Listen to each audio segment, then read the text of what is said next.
In Dodge City and in the territory on West, there's just one way to handle the killers and the spoilers, and that's with the U.S. Marshal and the smell of Gunsmoke.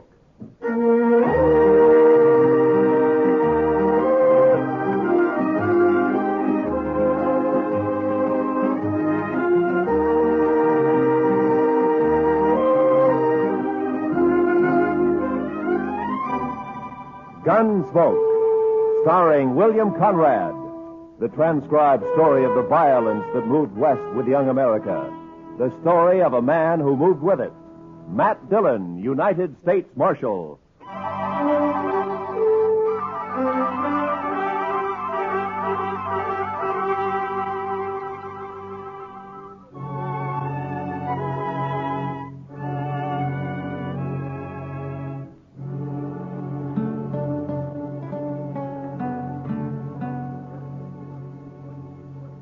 You know, Mr. Dillon, on evenings like this, I feel kindly towards everybody. Is that so, Chester? Yes, sir. It's a peaceful. There's no cowboys hoorahing up and down Front Street, no shooting, no fights, almost no nothing. Well, that doesn't upset you, does it? Oh, my, no, Mr. Dillon. I like it this way. Puts me some in mind of Texas. Texas? Well, now, Mr. Dillon, I don't mean there isn't some dust raising done down there from time to time. Why, sometimes Waco don't cool off from sunset to sunup. Is that so? Yes. Well, I'm going to walk down to the Texas Trail, Chester, and have a beer with Kitty. Well, sir, I'll just sit here and think some. All right. But I'll come get you if anything happens. Yeah, you do that, Chester.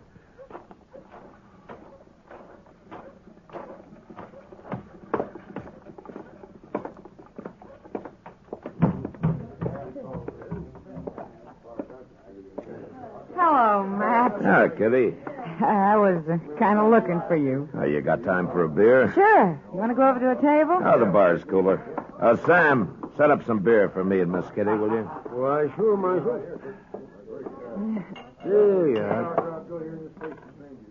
It's kind of quiet in here tonight. The whole town's quiet, Matt. Too hot for trouble, maybe. Sometimes heat brings trouble, Kitty. Makes people ouchy. Kitty, bring your beer and come over to the table. I need more luck. Sorry, Webb. I can't right now. Of course you can. Come on. I said I'm sorry, Webb. Your friend will wait for you. Webb, this is Marshal Dillon. Webb Johnson. How are you? Marshal, you won't mind if I take Kitty away for a while, will you? I think Miss Kitty gave you her answer. I heard what she said. But maybe she feels kind of obligated to stay, seeing as you're a marshal. I don't figure my being a peace officer has anything to do with what Miss Kitty decides. Maybe not. But most girls know which side of their bread the butter's on. You better get back to your poker game. Okay. But come over to the table, Kitty, when you're free.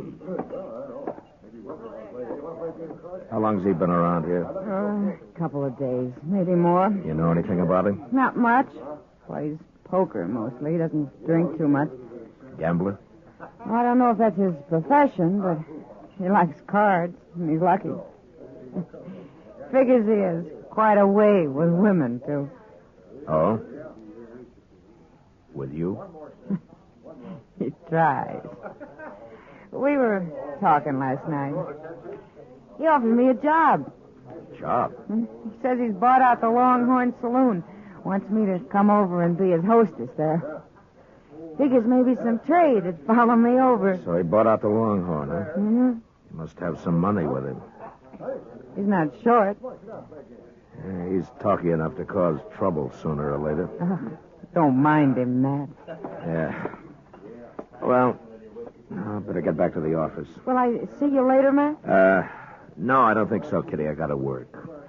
Good night.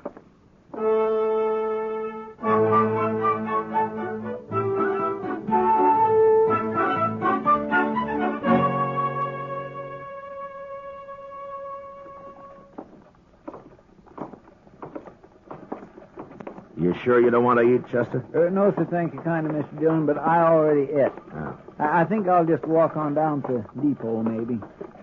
The depot? Yes, sir. Chester, what in the world do you do down there? Oh, Mr. Hightower and me just sort of sit around and socialize. Then besides, there's a train due in.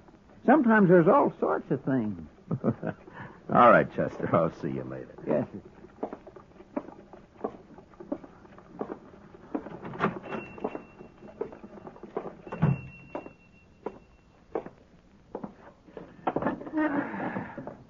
Now, Jimmy, cook me up some potatoes, will you? 3 or 4 eggs and some of that side meat. Yes, sir, Marshal. It's the marshal, ain't it? Well, good morning, Mr. Webb. Unless you're expecting company, you could ask me to sit with you. Well, I don't mind. Well, thank you. How'd you make out last night? In the poker game or with Kitty? At cards. Seems like everything I say sets you on edge, Marshal. Maybe. Well, I'll tell you, Kitty and I didn't quite hit it off, but I done fine at start. Those boys, Ashton and Trasker, they play cards like boys. Afraid to push their luck. Sometimes that's good. Not at poker, it ain't. Leastwise, I walked home last night with their money in my pocket. Over 500. Ah, that's good winnings. It wasn't hard. Miss Kitty tells me that you bought the Longhorn. News traveled, don't it? You a gambling man? I don't make my living playing cards, if that's what you mean. You going to keep on the same boys that are at the Longhorn now? No, Marshal, I'm not. I've got my own way of doing things. Those boys might not understand. So I've got 2 dealers coming in this morning from St. Louis. We worked together before. Here's your breakfast, Marshal. Fried up some onions for good measure. They kind of bring out the flavor of the eggs some. Oh, thank you, Jimmy. You want beer, coffee? Coffee, I think. Bring the pot over. I'll have some, too. Yes, sir. You don't like me much, do you, Marshal? No. Why not? Why don't you like me? Well, for one thing, you talk too much. That may be. Let me give you some advice, Mr. Webb. This is an easy town to get killed in. So I've heard. So see to it that the Longhorn runs smooth and easy, huh? Speaking of gambling. Gambling or girls. Well, now, Marshal, there's a lot of money in Dodge these days, what with the trail herds and the buffalo and all. I'd feel kind of bad if I didn't get my share of it. The money that changes hands in the Longhorn is your business as long as it's honest. You just tell your St. Louis dealers to remember that. You're mighty preachy for Marshal, ain't you? I'm not interested in the morals of the citizens individually. But when it affects the peace of the whole town, it is my business. Well, now, from the way you talk, I don't imagine you'd be interested in a percentage deal. Or would you? Get out of here. And remember what I said. Why, sure. Well, I'll tell you one thing, Marshal. That star on your chest don't scare me one bit. Well, good morning, Miss Russell, and how are you this morning? I swear, I don't understand that Webb Johnson. Sit down, Kitty. Have some coffee. That's why I came by. I figured you'd be eating when there was no one at the office. Chester's down at the depot waiting for the train. Anything important, Matt? No, just the train. He likes trains. Matt, I had a long talk with Webb last night. No? Yeah, after the game broke up, he bought me some drinks. He say where he was from, Kitty? Missouri. Mr. Dillon? Mr. Dillon. Yeah, what is it, Chester? Oh, you should have seen it, Mr. Dillon. My gracious alive. The train no sooner come to a stop. Oh, Miss Kitty. The train no sooner come to a stop and they begun getting off. Must be 15 or 20 of them. 15 or 20 what? Girls, Mr. Dillon, girls. In no time at all. The depot platform was just plain crawling with them. Well, they're going to work at the Longhorn. The Longhorn? That's right, Chester. Webb Johnson's bought it. Those are new hostesses. They're from St. Louis, Chester. Oh, my goodness, Mr. Dillon, it fair gives a man the shakes to see so many women all at one time. Well, they'll keep, I think. You can go on back to the depot if you want. I'll see you later. Well, don't you want to come look, Mr. Dillon? Like he says, Chester. They'll keep.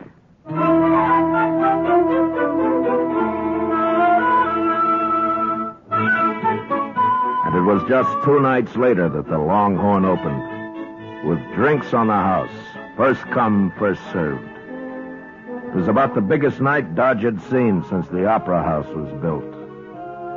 Webb Johnson stood with his back to a bar that was loaded with hard-boiled eggs, fried onions, dried beef, pickles, while 6 bartenders tried to keep the thirst of Dodge in check.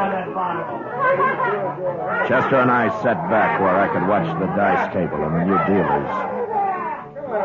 But it wasn't a night for trouble.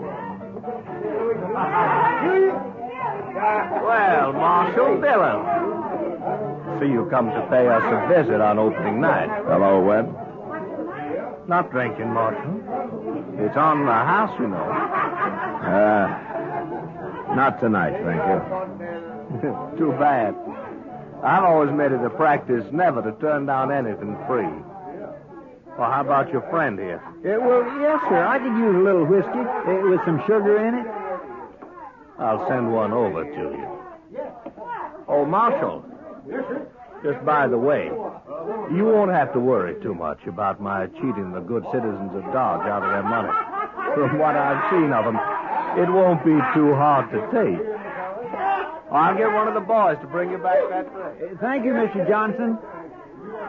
Mr. Dillon, I know you don't like him, but in some ways he's not too bad, is he?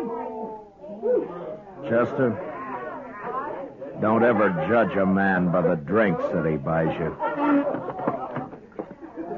I'll see you in the morning.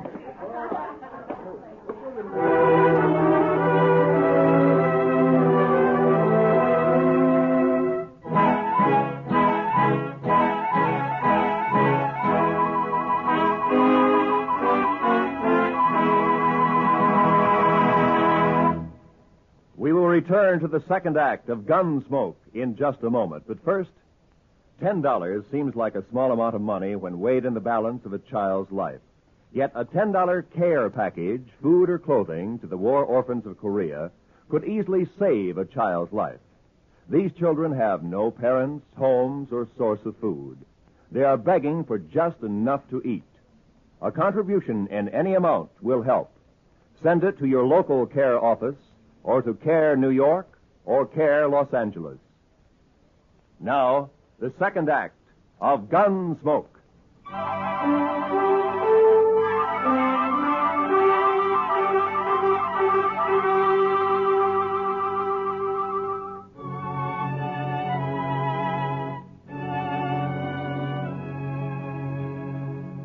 More than 2 weeks passed in Dodge, and there wasn't any trouble to amount to anything. A couple of buffalo skinners got knifed in a fight the other side of the river, and that was all. I saw Webb Johnson a couple of times walking along Front Street, each time with one of his new entertainers, but I avoided going into the Longhorn unless I had to. I didn't want any part of him or his saloon.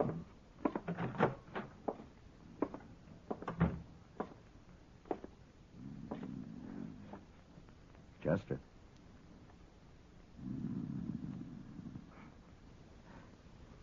Chester.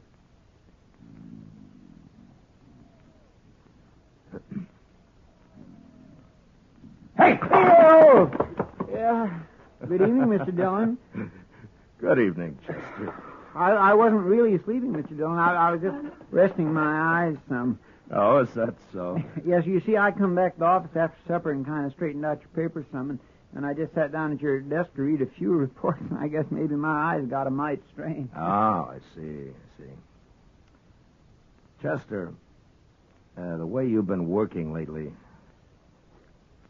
are you after my job? Oh, Mr. Dillon, I wouldn't never be able to do that. Well, I've been a little worried about it. You've been patrolling the town an awful lot at night lately. Oh, that. Well, to tell the truth, Mr. Dillon, I've been keeping company, you might say. Oh? Yes, sir. One of them little... I think she cottons to me some. Olive Hasty, her name is. Olive Hasty, huh? She one of the girls from St. Louis? Yes, sir, but she isn't like the others. Oh, she's just as nice and polite. Why, she told me the other night that all she wants to do is find some nice place and settle down. Oh. She purely hates being in this sordid business. She's one of the finest... Marshal Gillum, Yes, that's right. my name's Cook. Sir Cook. Mr. Cook? I was thinking maybe you could help me. Well, perhaps I can. I'm looking for a man. I heard he took a train for Dodge about 2 weeks back. Oh? Well, what's his name? He called himself Sam Williams last time I saw him. Don't know what name he uses now. Oh, there are 2 or 3 Williamses in Dodge, Mr. Cook. Oh? What did this man you're looking for have to mark him out? Oh, nothing special. He's a young man, Marshal, maybe 35, 6. Big, too, with dark hair and black eyes. Well, that wouldn't fit any of the Williams men I know. His name wouldn't have to be Williams. Yeah. Just why are you looking for this man? I'm going to kill him. That's a funny thing to tell a U.S. Marshal, isn't it, Mr. Cook? I guess it is, Marshal, but I got my reasons. Well, do you mind telling me? No. I've seen a lot of gunfights in my time, and most always there's someone gets killed that had nothing to do with the argument. I figure it's best to stay away from people if there's got to be shots fired. So? So when I came into Dodge, I figured I'd find out from you if this man was here, and you could tell him to get out of town. I could kill him then out on the prairie somewhere. I see. Well, are you sure you'll kill him? It could work both ways, you know. Oh, I know that, but I'm an old man, so I don't have as much to lose. Why is it you want this Williams so bad? What did he do? It's not too long a story, Marshal. He was a Missouri raider after the war. He and some other fella come down to my farm one night.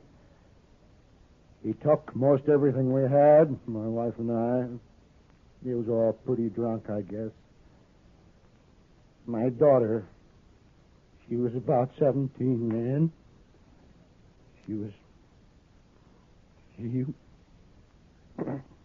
Well, it's not a new story, Marshal. No.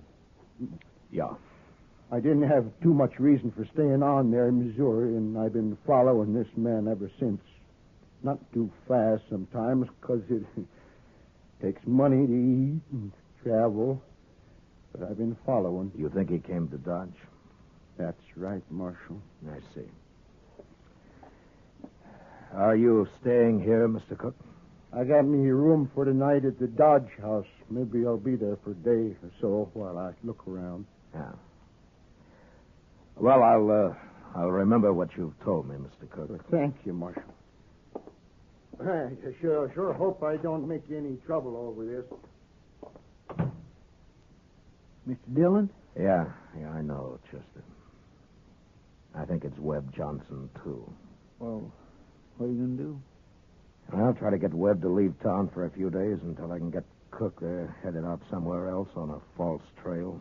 But if that Webb Johnson really did that, shouldn't he go to jail or at least go to trial? We don't know what happened to the Cook farm other than what he just told us. My guess is he won't ever tell us any more. He figures it's his business to take care of in his own way. What are you going to do? Well, I'm going to go down to the Longhorn. Have a talk with Webb.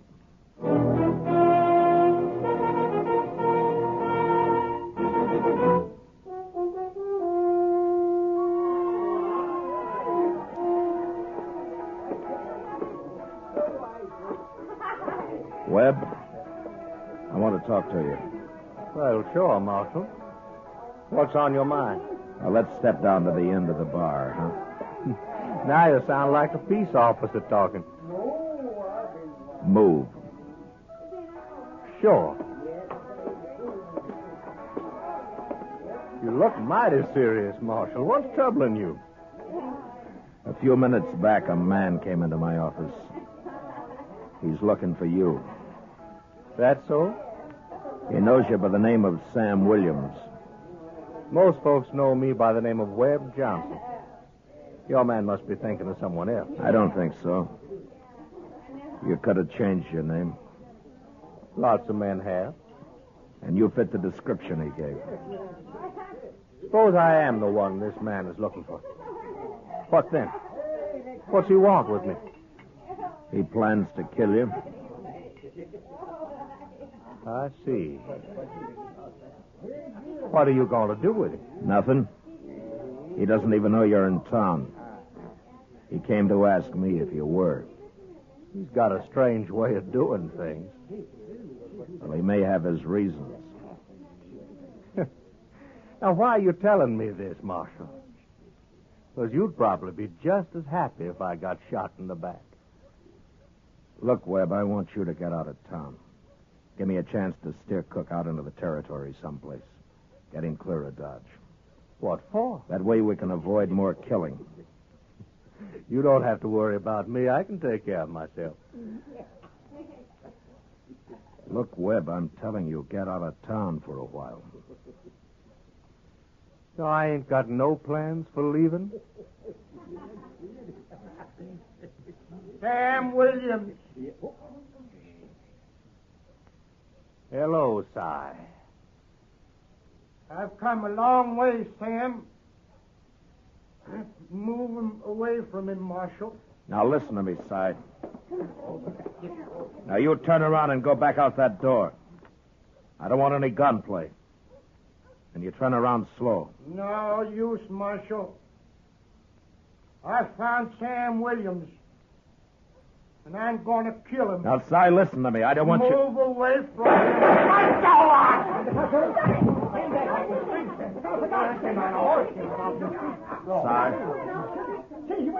Si. He's dead, isn't he? Yeah, he's dead. Well, he was bound to get himself hurt sooner or later. He was crazy as a hooty owl. Who did this, Webb? Well, why do you ask me that, Marshal? Because Cook told me why he held a grudge against you. Why he was looking for you. You mean that story about the farm and his daughter-in-law?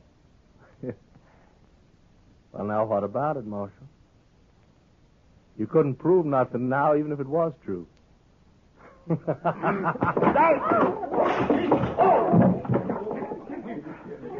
All right. All right, a couple of you men drag this outside and dump it in the street. And you three, you'll carry Cook up to Doc's place.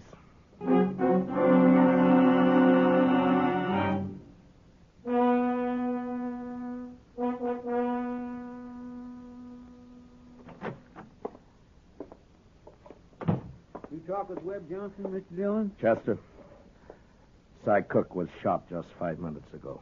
He hurt bad? He's dead. Oh, my goodness.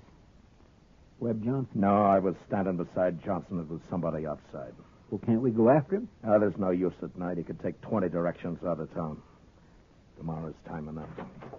Marshal Dillon. Why, Miss Olive, what in the Tell me, world? come here. You'll come after me. I've got to talk to you. Well, what is it, miss? I climbed out a back window and came right over. I know who Webb paid to kill that man. What's that? I was in Webb's room with him when he got the kid drunk and paid him the money. What kid? They called him Slim, that's all I know. It was maybe 16. I thought it was just a joke. I didn't know Webb really was going to have a man killed. When was this? Early this evening, one of the dealers came and told Webb he'd seen Cook in town. That's when it started. You remember what Webb said to the kid? Yes. Is it worth a horse and $100 to you to shoot a man? The kid was drunk and he laughed and said, what color was the horse? You'd swear to this in a court. Marshal, I'm scared. If I'd thought about it, I wouldn't have come. Maybe Webb will have someone shoot me. All right, take it easy now, miss. Now, look, you'll be safe here. You're not going to leave me here. Chester, get me that shotgun. Yes, sir. And take one for yourself. Am I going with you? Yeah, come on. Oh, Marshal Guns. You stay here now.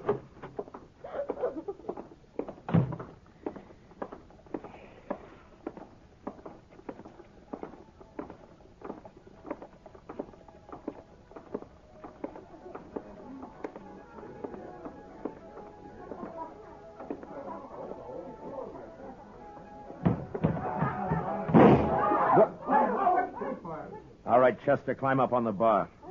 And shoot the first man that makes a move. Yes, sir. You two men, you're dealers. Get over against the wall.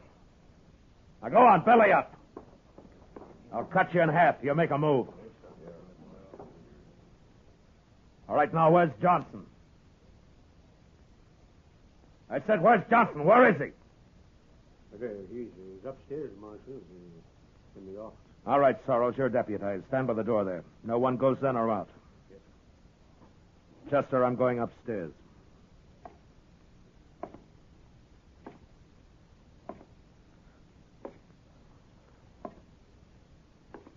I've been expecting you, Marshal.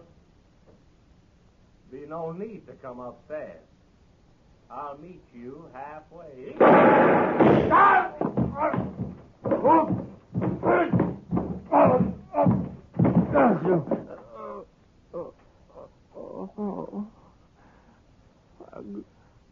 I'm gonna die. Marshal, I'm gonna die. You had your choice, Webb, like any other man. I'm young, Marshal. I haven't had time enough. I didn't want to kill you. Marshal, I'm scared. Now I'm scared. Marshal.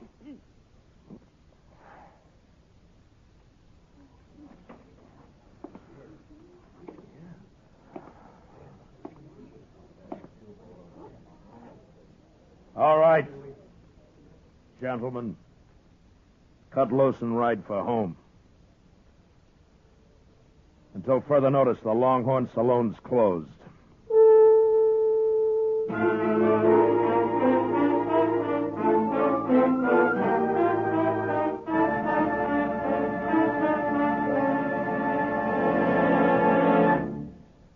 Gunsmoke, transcribed under the direction of Norman MacDonald, stars William Conrad as Matt Dillon, U.S. Marshal. The special music was composed and conducted by Rex Corey. Featured in the cast were Lawrence Dobkin, John Daner, Howard McNear, and Charlotte Lawrence. Parley Bear is Chester, and Georgia Ellis is Kitty. Gunsmoke has been selected by the Armed Forces Radio Service to be heard by our troops overseas. Join us again next week as Matt Dillon, U.S. Marshal, fights to bring law and order out of the wild violence of the West in Gunsmoke.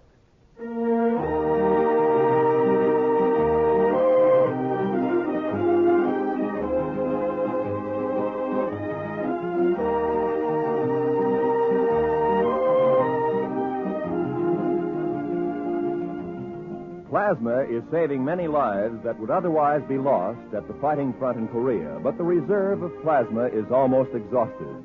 To make sure that an adequate supply is on hand at all times, the Defense Department is asking all of us to contribute blood to the armed forces. You can do so by making an appointment for this life-saving contribution at your local Red Cross or Blood Donor Center. This is Roy Rowan speaking. This is the CBS Radio Network.